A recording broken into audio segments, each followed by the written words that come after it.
జాతీయ ఉత్తమ నటుడు ఐకాన్ స్టార్ అల్లు అర్జున్కి నాంపల్లి కోర్టు 14 రోజులు రిమాండ్ విధించింది. రిమాండ్ విధించిన తర్వాత ఆయన్ను చెంచెలగూడ జైలుకు తరలించారు.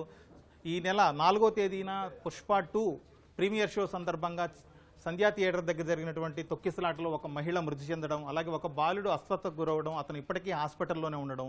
ఈ ఘటనలో అల్లు అర్జున్ పైన కేసు నమోదు చేసినటువంటి పోలీసులు ఈ ఉదయం ఆయన ఇంట్లో అరెస్ట్ చేశారు.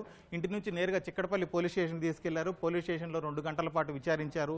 ఆ రోజు ఏం జరిగింది, ఘటనకు దారితీసిన పరిస్థితులు ఏంటి, అన్ని వివరాలు తెలుసుకున్నారు. ఆ తర్వాత అక్కడి నుంచి గాంధీ ఆసుపత్రికి తీసుకెళ్లి ఆయనకు వైద్య పరీక్షలు నిర్వహించారు. వైద్య పరీక్షల తర్వాత అల్లు అర్జున్ని నాంపల్లి కోర్టు ముందు ప్రవేశపెట్టారు. ఇంతలోపు కేసు నమోదైనప్పుడే అల్లు అర్జున్ తరపు న్యాయవాదులు తెలంగాణ హైకోర్టులో క్వాష్ పిటిషన్ వేశారు. అల్లు అర్జున్ మీద తప్పుడు కేసు నమోదు చేశారని, ఈ కేసును కొట్టివేయాలని, అల్లు అర్జున్కు బెయిల్ ఇవ్వాలని, ఆయన అరెస్ట్ చేయకుండా రక్షణ కల్పించాలని కోరారు. కాకపోతే ఇంతలో నిర్ణయం రావడానికి ఆలస్యం కావడంతో నాంపల్లి కోర్టు 14 రోజులు రిమాండ్ విధించింది. రిమాండ్ విధించగానే ఆయన్ను చెంచెలగూడ జైలుకు తరలించారు.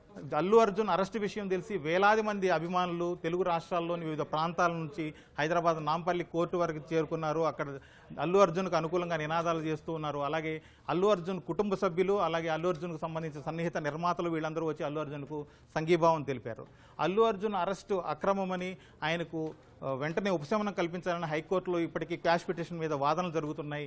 క్వాష్ పిటిషన్లో వాదనలు పూర్తయి ఒకవేళ హైకోర్టు కనుక ఆయనకు ఉపశమనం కల్పిస్తే రిమాండ్ రద్దవుతుందని అల్లు అర్జున్ తరపు న్యాయవాది చెప్పారు. హైకోర్టు ఏ విషయం తేల్చకపోతే అల్లు అర్జున్ చెంచెలగూడ జైల్లో రిమాండ్లో ఉండాల్సి వస్తుంది. బెయిల్ వచ్చిన తర్వాతే బయటకు వచ్చే అవకాశం ఉంది.